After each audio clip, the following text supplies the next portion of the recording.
going to tell you how to install a Burp Suite. Before going to the installation part, let me give you a quick recap on Burp Suite. Burp Suite is a very popular tool which is mainly used for web security testing. Basically, it helps us to see the traffic between a web browser and the website. So we can know all the weaknesses like cross-site scripting or SQL injection and many more.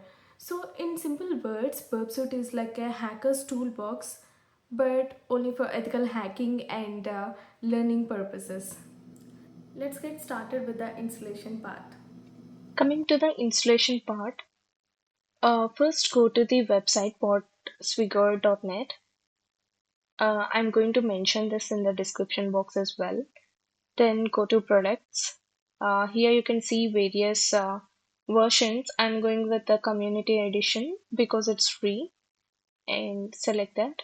You don't need to give your email. You can go to straight to downloads. And my Windows is 64, so I have selected that. You can choose your specific one and click on download. As I have already downloaded, so I'm not downloading it again. So I'm going to the downloaded file. So this is how the downloaded file looks like. It's a .exe file. So I am clicking on it. Just give a double tap on it.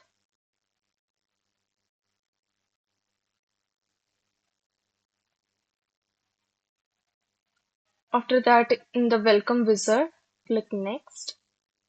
And here you can see the location. This is the default location. All your this application data will be stored.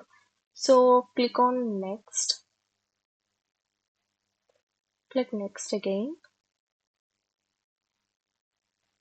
Here click finish. And that's it. You got a Burp Suite. Now in order to open it, type Burp Suite. Yeah.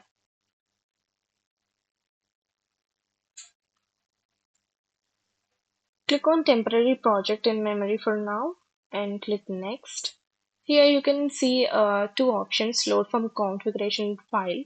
So if you have any files related to it, you can load it from here. You can go here and you can click on choose file. So you can choose it from your own device. So I'm going with Burp Suite defaults. So I'm clicking on start burp. There you go. This is the main window. So here you can rename your project here. That's it for the installation part. Thank you so much. Now you have the Burp Suite application on your system. You can observe traffic or do specific things you need. Thank you. Hope you like the video. All the links were mentioned in the description box. Please do share, like, and subscribe our channel. Thank you.